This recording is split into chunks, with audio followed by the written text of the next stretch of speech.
Donc, merci beaucoup pour cette présentation à ce webinaire conjoint que je suis ravi de refaire cette année.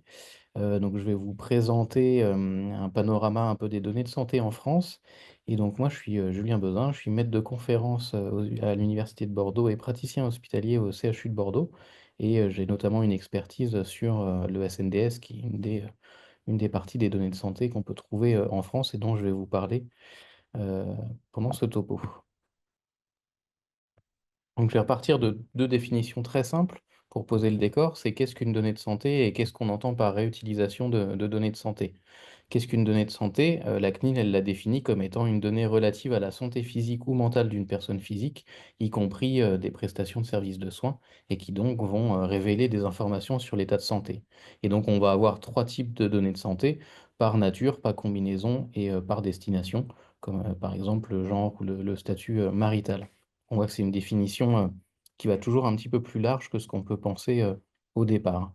Et ce qu'on va entendre par réutilisation de données de santé, c'est la différence entre l'utilisation primaire des données de santé, qui est le traitement de données de santé électronique pour un service de santé, donc par exemple pour évaluer ou établir un état de santé d'une personne, pour faire de la prescription, de la dispensation. Donc c'est vraiment l'utilisation primaire de la donnée de santé, on va dire en routine, et l'utilisation secondaire ou la réutilisation des données de santé. Elle, c'est le traitement ultérieur des données de santé électronique qui sont collectées dans d'autres fins pour faire du coup de la statistique ou des activités d'intérêt public, de la recherche, du développement de l'innovation ou des activités d'éducation dans le secteur de la santé notamment. Donc on voit qu'on est en fait loin de l'intérêt de la récolte de l'information, mais on est plus dans la réutilisation de ces données-là pour, à des fins ultérieures, souvent de statistiques, de recherche ou d'intérêt public. Si on fait un panorama très large des données de santé qu'on peut trouver en France, on va commencer par des données très détaillées, des données médicales qui vont provenir soit de systèmes d'information de prescription en ville ou de logiciels utilisés par les médecins en ville. On va avoir la même chose au niveau des établissements de santé avec tous les systèmes d'information qui recueillent de l'information numérique autour de la santé pour le quotidien de la prise en charge des soins. Et on va partir après rapidement sur les données médico-administratives qui, elles, sont en fait du recueil d'informations de santé à des fins plutôt en général de suivi d'activité ou alors de mise en remboursement des soins. Et c'est là qu'on va trouver tous nos systèmes d'assurance maladie, par exemple, qui sont des données médico-administratives, dont le SNDS dont je vous parlerai par la suite. Et ensuite, on va avoir des données un peu plus, on va dire, moins exhaustives, moins grosses, et qui vont être un peu plus à des buts certains, donc au départ un peu scientifiques, par exemple des études qui ont été mises en place pour de la surveillance de certaines pathologies sur le territoire, ou alors des données de vie réelle qui vont être récoltées par des objets connectés ou par des questionnaires médicaux qui sont envoyés à des patients. Et enfin, on va arriver sur des données un peu plus spécifiques comme les données contributives qu'on peut avoir directement auprès des patients par des applications de recherche, ou alors des données statistiques qui vont être en fait fournies par des institutions et qui vont être très agrégées et qui seront plus individuelles. Donc on voit qu'on a vraiment un panorama très complet et on va s'intéresser principalement, nous, aux données médicales et médico-administratives qui produisent des informations très larges pour une grosse partie de la population et qu'on peut facilement réutilisé pour faire de la recherche ou de l'activité de santé publique. Et je vais commencer en premier par le Système national des données de santé, donc le SNDS en France. Donc, qu'est-ce que c'est que cette base du SNDS? Cette base, elle contient en fait les données de différents environnements d'institutions françaises. Donc, on commence par l'Agence technique de l'information sur l'hospitalisation. C'est les données de tous les hôpitaux qui sont regroupés au niveau national et qui forment ce qu'on appelle le programme de médicalisation des systèmes d'information, le PMSI, et pour lesquels on va trouver des informations autour des diagnostics qui sont posés à l'hôpital pour des séjours de patients à l'hôpital. Deuxième gros système d'information, c'est toutes les données de l'assurance maladie. Donc là, c'est les données en gros de nos cartes vitales pour tous les remboursements de soins qu'on va pouvoir trouver en ville. Et je vais vous détailler un peu tout ce qu'on peut trouver dans ces données-là après. On a les données des causes de décès. Donc à chaque décès en France, on va avoir un certificat de décès qui est fait et on va pouvoir avoir des informations vis-à-vis de ces causes de décès. Donc ça va être aussi une base nationale. Donc ces trois bases-là, elles sont disponibles pour tous les Français. Et après, on avait deux bases qui devaient être appariées au SNDS à la création de cette base-là, qui sont la Maison des handicaps et un échantillon d'organismes complémentaires qui n'ont pas encore été appariés au SNDS, mais qui devraient être faits à terme. Donc, on va parler principalement en fait de ces trois environnements, hôpital, assurance maladie et cause de décès. Donc si on part sur cette première partie, qui est en fait la plus grosse partie du SNDS, les données de l'assurance maladie, bah, de manière très simple, en fait, c'est toutes les données de la carte vitale qu'on fait passer en tant que patient pour avoir des médicaments, pour avoir des consultations par les médecins, pour faire des dosages de biologie. Donc ça va regrouper en fait toutes les informations qu'on fait passer par ces remboursements-là. Donc on a différents systèmes de régimes en France qui remboursent les soins de sécurité sociale et notamment le régime général, qui est un des plus gros régimes en France pour la représentation de la population, avec environ 90% des Français et d'autres petits régimes en fonction de certaines situations. Et donc tout ça va constituer, en fait, à chaque fois qu'on va avoir un soin qui est remboursé, l'information va être tracée au sein de notre caisse locale, en fait, qui s'occupe de nos remboursements, puis va être envoyée au niveau national, anonymisée.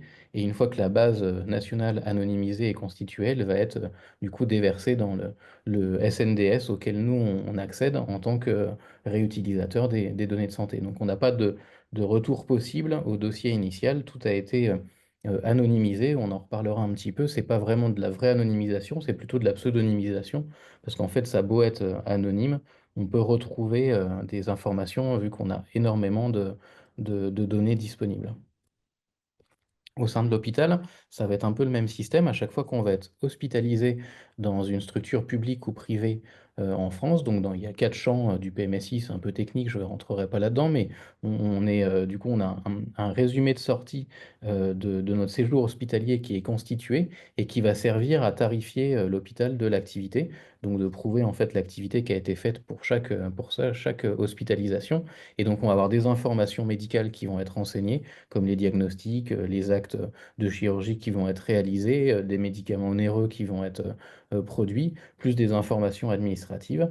Et ces résumés de sortie standardisés, ils vont être anonymisés et envoyés aux agences régionales de santé et à l'assurance maladie pour mise en paiement.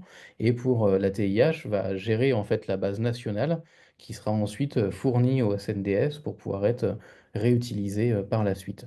Donc on voit qu'on a un circuit aussi un peu similaire où ça part du local jusqu'à une agence nationale qui va regrouper toutes les informations et les mettre à disposition dans le SNDS.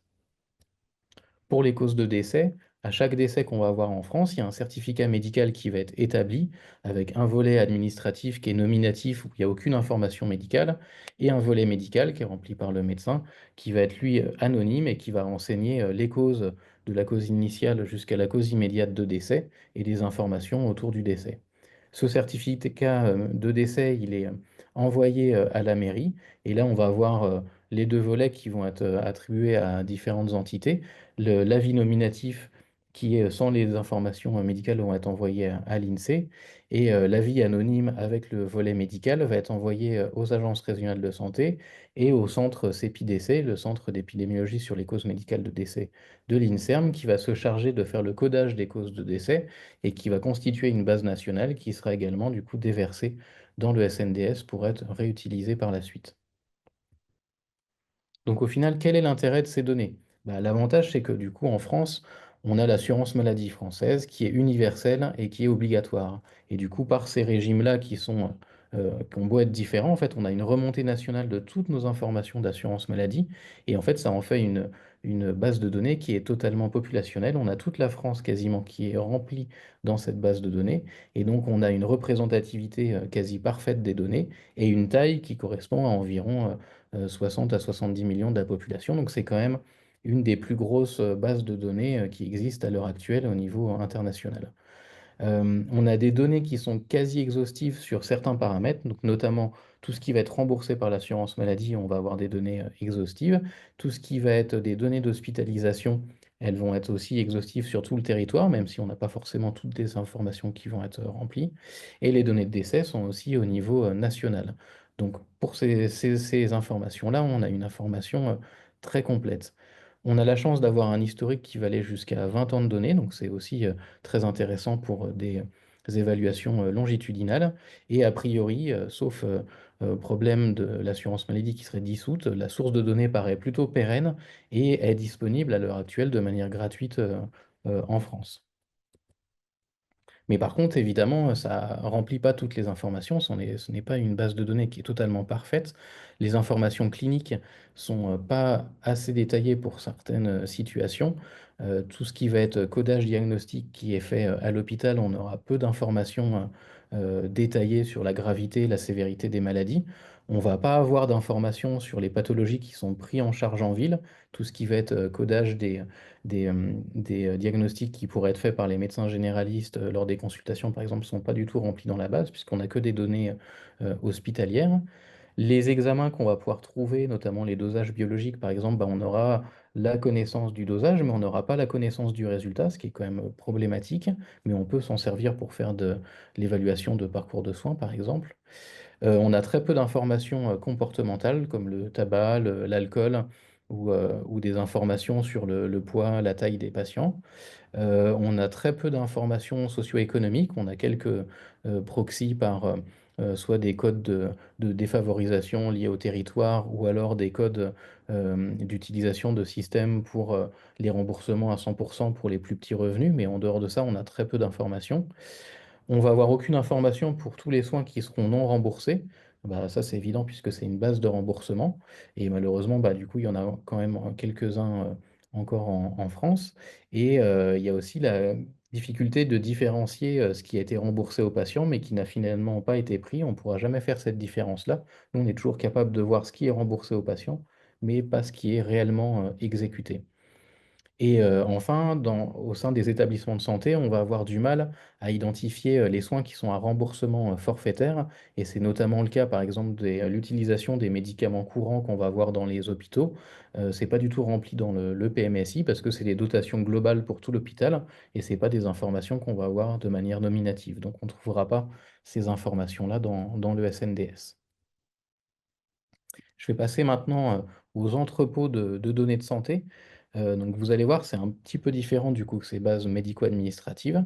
Donc si on reprend la définition en CNIL qui repose un peu le large spectre des entrepôts de données de santé, on voit que c'est des origines assez variées de données, que ce soit de la prise en charge médicale, des données sociodémographiques ou des données biologiques.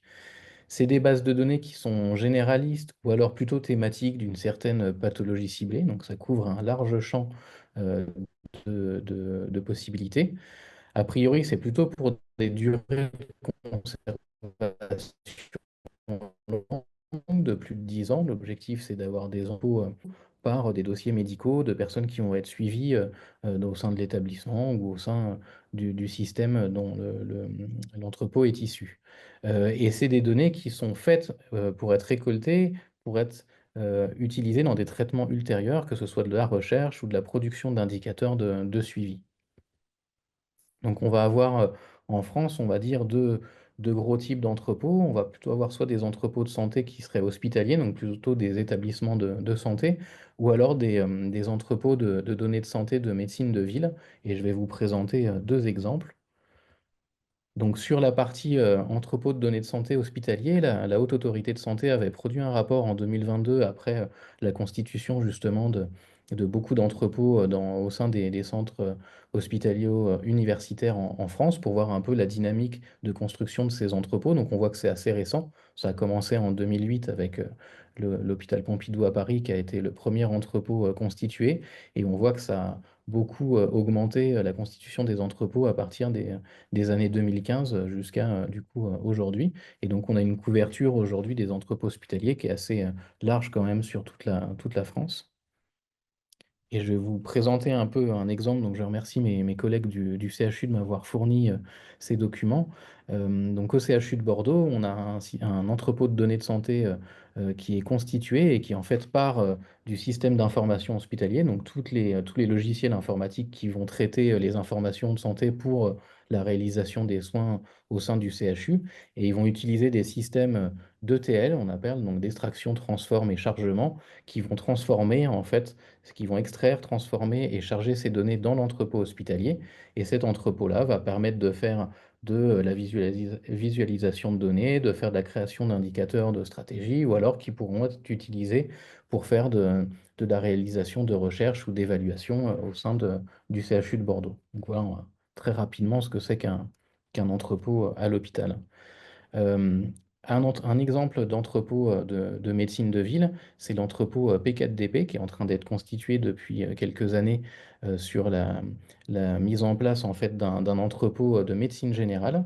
Donc on voit qu'en 2025, on est quasiment à 2000 médecins participants à cette remontée d'informations. Et en fait, c'est via les logiciels de prescription qu'on va faire remonter et structurer de l'information pour pouvoir être globalisée et réutilisée par la suite. Donc, quel est l'intérêt des entrepôts de données de santé? Bah, c'est que c'est des données cliniques qui vont être évidemment très riches, puisqu'on va être très proche de l'information qui est renseignée par les médecins qui vont constituer ces informations pour le soin. On va avoir des caractéristiques des patients qui vont être très détaillées aussi, avec plus de données comportementales qu'on peut trouver par exemple dans le SNDS. On va avoir une exhaustivité des soins qui vont être réalisés au sein de la structure d'intérêt, et notamment on va avoir des données biologiques avec des résultats, des données d'imagerie qui vont être très fouillis. On va avoir aussi une taille de la population couverte qui va être très importante, puisque du coup, elle sera représentative de toute la population qui est passée par l'établissement ou le système d'information. Et en théorie, c'est quand même des systèmes qui sont très interopérables entre eux, qui ont été constitués sur des bases informatiques qui permettent de travailler sur plusieurs entrepôts en même temps. Mais par contre, l'utilisation, la contrepartie, je dirais, de la constitution, de ces entrepôts, c'est que l'utilisation est très complexe. On va avoir des données qui vont être, assez complexes parce que certaines parties vont être non structurées et donc du coup, ça va être en gros, du texte libre qu'il va falloir essayer de traiter pour pouvoir trouver l'information qu'on recherche, avec une qualité aussi qui va être hétérogène en fonction des systèmes d'information qui vont être utilisés. Et malheureusement, on va avoir peu d'informations en dehors du champ de l'entrepôt de données de santé. Tout ce qui est hors CHU de Bordeaux, par exemple, va être difficile à être renseigné dans l'entrepôt du CHU de Bordeaux.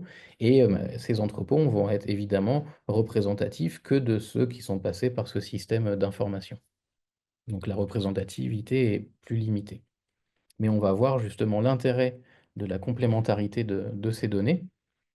Donc, si on prend un parcours de santé d'un patient, quand on va passer on va dire en ville, dans un cabinet médical, on va retrouver dans le SNDS du coup les dates de consultation, le type de consultation qu'on a fait, la catégorie professionnelle du médecin qui nous a vus. Et dans les entrepôts, par exemple, de médecine de ville qu'on pourrait retrouver, bah là, on va retrouver toutes les informations sur les diagnostics, les symptômes qui ont été faits, les prescriptions qui ont été réalisées, les actes qui ont été réalisés, les examens de biologie qui ont été demandés, les antécédents du patient familiaux qu'on n'aura pas dans le SNDS et des caractéristiques comportementales du patient, pareil, qu'on n'aura pas dans le SNDS. Donc on voit qu'on a deux visions différentes. Euh, Quand on va aller chercher notre traitement à la pharmacie, en suivant la prescription après la consultation, bah là, on va retrouver toutes les informations dans le SNDS. On va trouver tous les médicaments remboursés, délivrés en ville, les quantités associées de médicaments, et ça va nous permettre de traiter toute l'information d'un coup. Si le patient il est hospitalisé dans un établissement de santé, dans le SNDS via le PMSI, on va retrouver du coup l'hospitalisation avec les diagnostics du PMSI qui vont être codés, les actes réalisés, le type d'établissement dans lequel le patient est allé et les dates où il a été hospitalisé. Et si on accède aux données de l'entrepôt hospitalier qui correspondraient, là on va avoir beaucoup plus d'informations détaillées sur la maladie, on va avoir des symptômes, on va avoir des informations beaucoup plus intéressantes sur la sévérité, la gravité de la pathologie. On va avoir les administrations et les prescriptions à l'hôpital qu'on n'aura pas du tout dans le SNDS. On va avoir les actes réalisés, tous les actes, alors que dans le PMSI, on va trouver plutôt des actes onéreux ou classants qui vont permettre de générer la valorisation T2A. Et c'est là aussi qu'on va trouver le plus d'informations vis-à-vis des examens médicaux qui vont être faits en termes de biologie ou d'imagerie, les antécédents des patients et les caractéristiques comportementales aussi des patients. Et au moment du décès, on va retrouver dans le SNDS bah, du coup toutes les causes de décès des patients et les dates des décès, alors que dans les entrepôts hospitaliers, on va plutôt connaître la date, puisque les dates sont publiées pour les patients, et donc on va pouvoir les retrouver dans les entrepôts hospitaliers ou de médecine de ville, mais par contre la cause, on ne l'aura pas forcément facilement reconnue. Donc on voit bien la complémentarité des données. À chaque fois qu'on va rentrer dans un système un peu opaque du SNDS, on va trouver des entrepôts, que ce soit de santé, que ce soit hospitalier ou de médecine de ville, qui pourraient nous permettre de compléter ces informations-là. Donc évidemment, ça ne va pas être si simple que ça, et on va voir maintenant un peu comment est-ce qu'on peut accéder à ces données. Donc la mise à disposition, des données de santé, en tout cas la demande, d'accès, elle est maintenant aujourd'hui, assez, unifiée par, la plateforme des données de santé, le Health Data Hub qui, se place comme, un guichet unique de demande d'accès. C'est via cette plateforme-là qu'on va faire nos demandes, d'accès aux données, même si derrière on va pouvoir utiliser les données en dehors de cette plateforme de données de santé. Donc c'est eux qui produisent un catalogue de données pour lequel on peut faire des demandes, mais ça n'empêche pas qu'on puisse faire des demandes d'accès hors du catalogue de données qui est proposé par la plateforme des données de santé. Ils proposent également une plateforme sécurisée avec des logiciels très intéressants sur la... et justement, Gaïo vous en parlera par la suite pour pouvoir faire des méthodes qui ne seraient pas possibles sur d'autres environnements sécurisés pour héberger ces données-là. Donc, ils proposent une solution, ce n'est pas non plus la solution qui est absolument obligatoire. Donc, c'est le guichet unique d'accès et après, on peut travailler sur leur catalogue de données ou sur leur plateforme, mais ce n'est pas obligatoire. Les procédures d'accès aux données, elles sont, je ne rentrerai pas beaucoup dans le détail, et d'ailleurs le Health Data Hub en propose beaucoup de contenu pour essayer de bien comprendre dans quelle situation on se place. J'ai repris leur présentation généraliste, on va dire, des demandes d'accès. Donc si on veut faire une recherche non interventionnelle, donc c'est ce qu'on appelle une RNIPH, à ce moment-là, on va évaluer du coup euh, quel type de données on va demander, est-ce qu'on peut rentrer dans une méthodologie de référence ou pas pour accéder plus simplement aux données, est-ce qu'on va avoir besoin de telle ou telle base de données et est-ce qu'il y a besoin d'appariement, et en fonction du coup de tous ces critères-là, on va choisir la procédure d'autorisation en rapport, est-ce qu'on doit passer par un comité d'éthique, est-ce qu'on doit passer par des procédures simplifiées qui nous échappent l'étape CNIL. Et c'est, voilà, il y a tout un organigramme, je dirais, en fonction de toutes les situations possibles qui vont nous faire le process réglementaire. Et si par contre on a une recherche interventionnelle, bah là on va rentrer du coup dans le process des recherches interventionnelles qui vont de 1 à 3, suivant le type d'intervention, et on va passer souvent par un comité de protection des personnes et après par des évaluations auprès de la CNIL si on a besoin d'apparier à des données d'entrepôt hospitalier ou des données SNDS. Mais je dirais que la première étape, elle se place vraiment sur l'intervention.